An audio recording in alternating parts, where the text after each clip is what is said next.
Meus amigos, Gabriel Sorriso na área. Nos vídeos passados, nós falamos de 5 vídeos a respeito de Deus, de como Deus cuida de nós, de como Deus trabalha nas nossas vidas. E agora nós vamos estar falando de 5 características de Jesus, 5 coisas que Jesus ministra nas nossas vidas e fala conosco. Lá em João 4, a partir João 4, né, tá falando, contando a história ali da mulher no poço de Jacó, a samaritana, e eu te aconselho a ler, ir lá e ler, é uma história muito interessante. E ali no finalzinho da história, Jesus ele fala assim: então Jesus declarou: eu sou o Messias, eu é que estou falando com você. Ali, Jesus ele está se apresentando para aquela mulher como Messias. E é interessante que quando nós olhamos a história de Jesus, nós vemos que a todo momento Jesus ele está falando. A todo momento Jesus está falando com pessoas, está indo ali. Nós vemos os discípulos no caminho de Emaús e nós vemos Jesus indo atrás desses discípulos e conversando com eles. Então, a todo momento ali, Jesus está indo até pessoas e falando. Então, uma coisa interessante para nós olharmos é que Jesus ele continua falando. Jesus ele está falando conosco, né? Jesus ele continua ministrando em nossas vidas. Aquela mulher ali ficou espantada, né? Porque imagina, ó, eu sou o Messias, eu que estou falando com você. Então, mesmo Deus sendo grande, mesmo Jesus sendo grande, ele ainda se importa em falar com uma simples mulher samaritana naquela época. Então, assim, olha como que é a coisa, né? Mesmo Deus ele sendo tão grande, tão grande, tão grande, ele não te despreza, ele não despreza eu, não despreza você, mas ele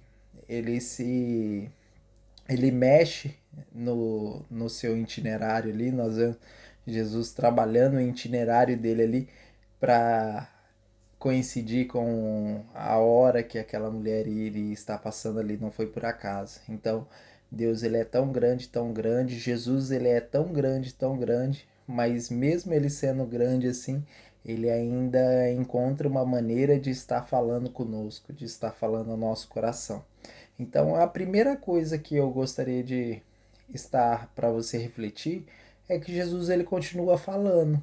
Então, se você orar, se você parar para meditar, você vai ver que Jesus ele vai falar com você.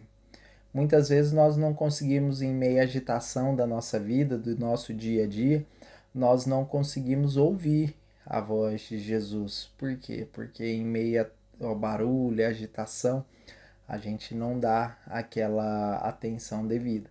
Então, se por acaso você precisa tomar uma atitude, se você precisa de algo, tenha isso em mente, que Jesus ele continua falando. É só você pegar a tua Bíblia, ler as palavras de Jesus. A Bíblia fala que a palavra ela é viva, né? Então que essa palavra viva possa ministrar o seu coração, que você tenha a sabedoria para ouvir a voz de Jesus no seu dia a dia e tomar as atitudes corretas, que você possa meditar naquilo que Jesus ele tem para te falar nesses dias. Existem várias coisas. A Bíblia é extremamente rica, né? Quando nós olhamos a história de Jesus, nós vemos que o próprio Jesus ele leu a Bíblia. O próprio Jesus ele precisou gastar um tempo ali meditando, lendo, e o próprio Messias ele precisou ler. Então, assim, leia a tua Bíblia, leia, acompanhe ali diariamente o que está escrito nas Escrituras e você verá que Deus ele continua falando, que aquele Jesus que falou lá atrás, ele vai continuar ministrando sobre a tua vida. Em nome de Jesus. Pai, que o Senhor possa ministrar o coração de cada pessoa onde esse vídeo chegar, que nós possamos compreender que mesmo o Senhor sendo o Messias, o Salvador, O Senhor fala conosco, o Senhor ministra as nossas vidas, que você, Jesus, morreu para salvar pessoas simples como nós, que o Senhor morreu para nos salvar, para salvar essa pessoa que está ouvindo esse vídeo. Então, que em nome de Jesus, Pai, nós possamos falar contigo dia após dia. Jesus, nos ajuda a compreender a tua palavra, os teus ensinamentos e transforme o nosso coração numa terra boa para que a tua palavra caia no nosso solo do nosso coração e produza muitos frutos. Em nome de Jesus. Amém.